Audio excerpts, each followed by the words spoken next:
Thierry, vous avez l'habitude de préparer nombre de matchs depuis plusieurs années. Quand on prépare généralement un match retour, un quart de finale retour de Ligue des Champions, lorsqu'on a gagné d'un, deux, trois buts, qu'on a perdu d'un, deux, trois buts, c'est souvent assez captivant de préparer ce genre de match. Est-ce que ça a la même saveur lorsque on a perdu de 7 buts à l'aller? Non, c'est pas exactement la même chose. Mais par contre, ce qui est sûr, c'est que quand on a eu le sentiment d'avoir raté le match aller, on a beaucoup de fierté à très bien se préparer pour montrer un autre visage lors de la deuxième confrontation. Donc on a pris ce match très au sérieux, on l'a bien préparé et j'espère bien qu'on va jouer beaucoup mieux que ce que nous avons fait au match aller. Alors vous, en tant que coach, comment vous comptez réagir par rapport à ce premier match, on l'a dit, qui a été perdu assez largement? Réagir. Tactiquement, dans Non, l'approche mais du match? bon, il faut quand même remettre les choses dans son contexte. Le match aller, on a joué une équipe de Barcelone très forte et qui avait eu, je dirais, beaucoup plus de temps que nous pour se préparer. Donc voilà. Là, on a eu plus de temps. C'est une équipe qui est forte, donc qui pose des problèmes à notre attaque notamment. Et c'est bien sûr principalement sur l'attaque qu'on a travaillé cette semaine, même si on n'a pas négligé la défense, parce que une bonne base défensive est aussi très importante dans ce genre de confrontation. Donc oui, on a travaillé des choses, même des choses nouvelles, parce que c'est aussi le moment, on a eu le temps, et puis parce que les conditions nous l'imposaient aussi. Dans le passé, on a vu que Nantes avait pu soutenir la comparaison avec Barcelone. Est-ce que vous pensez que cette année, les deux clubs évoluent quand même sur la même planète handball en étant dans la même compétition? Je pense que ça s'est un peu inversé. La preuve, l'année dernière, je pense qu'on n'avait pas trop, je dirais, c'est pas qu'on n'avait pas peur de Barcelone, mais on avait plaisir à les affronter en tête à tête. Et je crois que d'ailleurs on l'a prouvé à la XXL. Et Barcelone n'était pas spécialement au mieux l'an dernier. Cette année, Barcelone joue beaucoup mieux. Et nous, on est quand même un cran un peu en dessous, pour diverses raisons, hein, notamment aussi quand même plusieurs joueurs majeurs absents. Et ce qui fait que l'avantage est nettement de leur côté cette fois-ci. Donc, je dirais que non, ça c'est un petit peu switché, comme on dit en anglais. Switch, effectivement. Alors là, vous notez notamment l'absence de Nicolas Clerc. Quand on n'a pas son demi-centre, son meneur de jeu traditionnel depuis plusieurs années, c'est quand même compliqué justement de soutenir la comparaison avec l'un des 4 meilleurs clubs européens. Oui, oui, il faut le dire les choses, oui, bien sûr. Bien sûr. On a jusqu'à présent réussi à pallier ça avec Eduardo Gorbindo qui est venu nous aider, et qui apporte des choses intéressantes, mais qui ne peut pas le faire non plus pendant une heure. On a Romain Lagarde qui est toujours quand même dans un profil d'arrière-gauche, demi-centre. Mais le vrai meneur de jeu, celui qui est justement chargé d'appliquer le plan de jeu, quand il n'est pas là, c'est vrai que c'est un handicap pour jouer ce genre d'équipe. Mais cela n'excuse pas tout non plus. Qu'est-ce qui a changé à Barcelone par rapport à l'année dernière? Ben, je crois que c'est un club qui prend le temps de mûrir. C'est-à-dire que c'est un club qui investit, des fois sur du moyen terme. Ils ont recruté des joueurs qui n'ont pas été de suite opérationnels. Mais après 1 an, voire 2 ans de travail en commun, tout d'un coup, la mayonnaise prend mieux, le jeu se pose plus. Et voilà. Et puis il y a aussi cet esprit de revanche, parce que quand même, Barcelone est un club qui est très ambitieux. Et ça fait depuis 2-3 ans qu'il n'arrive pas vraiment à atteindre son objectif au niveau de la Ligue des Champions. Donc cette année c'est plus important que tout encore pour eux. Donc il y a à la fois une équipe qui arrive à maturité, il y a aussi ce désir vraiment cette fois-ci d'y être. Et ce qui fait que cette année, Barcelone est beaucoup plus fort qu'il était l'an dernier.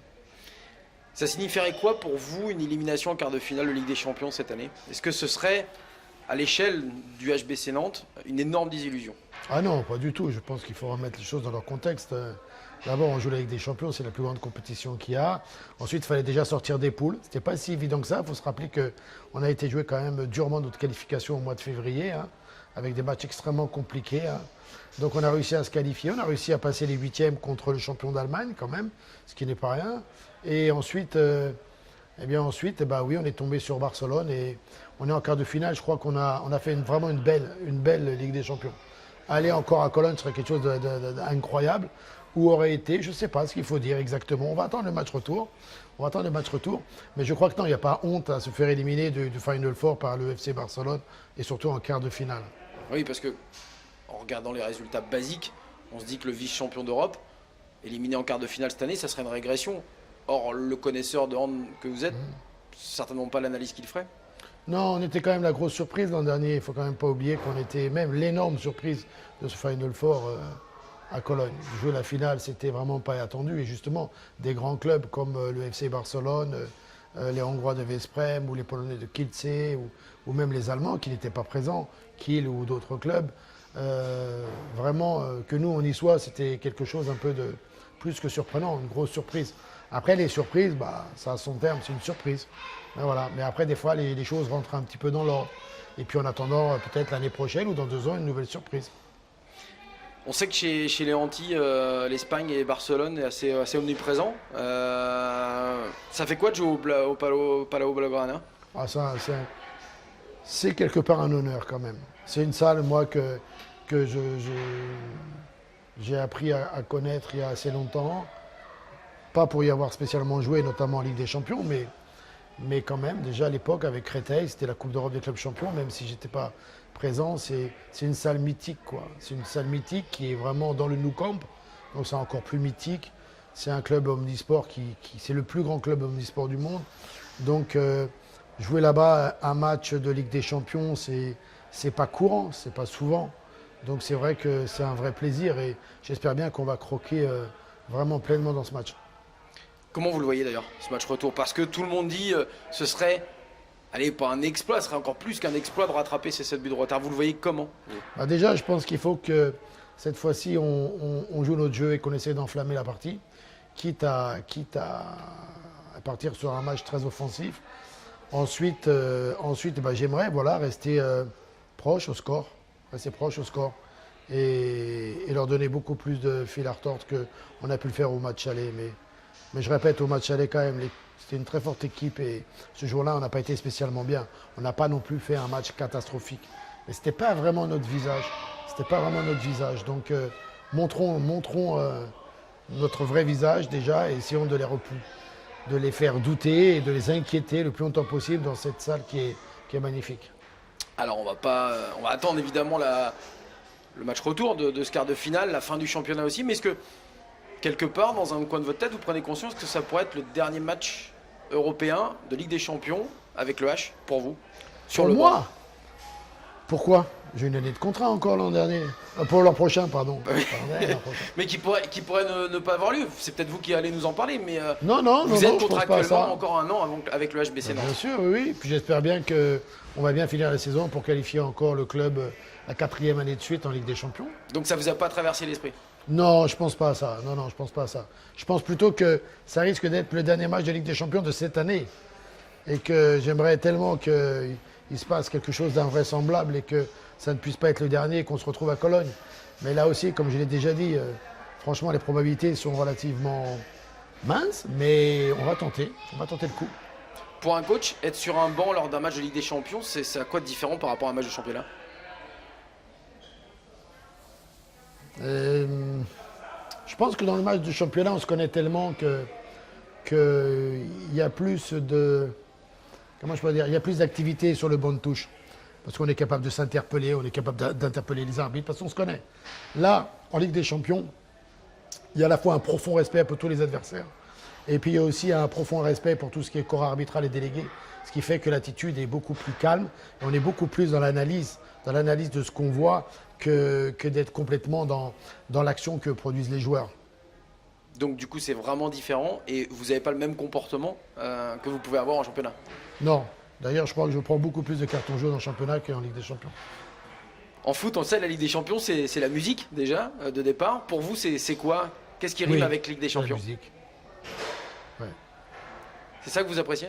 C'est-à-dire que depuis plusieurs années, j'organise un rassemblement de coachs à Cologne. Et à chaque fois, la musique, elle me marque. Et le drapeau du Velux, le sponsor principal de la compétition.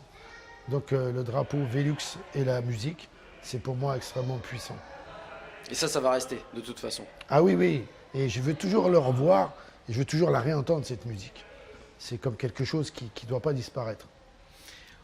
On sait que vous êtes quelqu'un de très pro depuis des années et des années. C'est pas compliqué de continuer à travailler en sachant que vous travaillez conjointement avec votre successeur, certainement?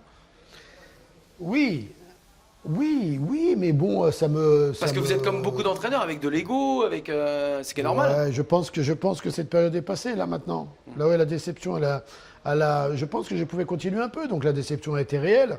Je pense d'ailleurs qu'il y a eu quelques échanges qui l'ont montré d'ailleurs, je pense. Aujourd'hui, je suis beaucoup plus serein, je suis beaucoup plus distant par rapport à ça.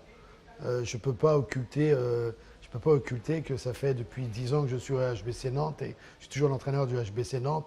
Je le serai sûrement encore demain et que même si ça doit prendre une fin, bah, ça fait partie de la vie. Je veux dire, ça fait partie de la vie. Je crois que tous les clubs connaissent ça et les entraîneurs déjà.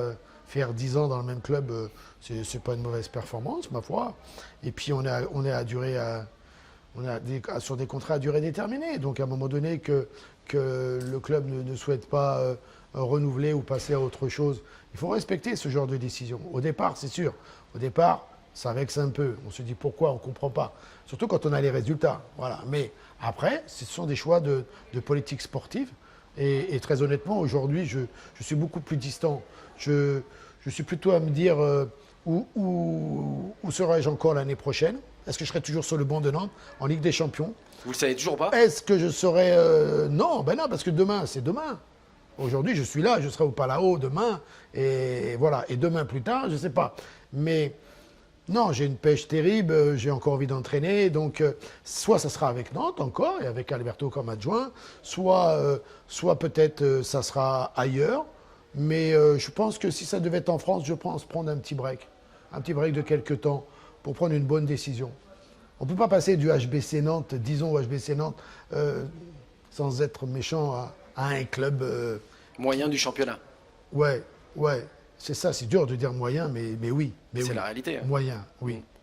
Cette décision, vous allez la prendre quand? Ben, c'est pas une décision que j'ai à prendre, moi.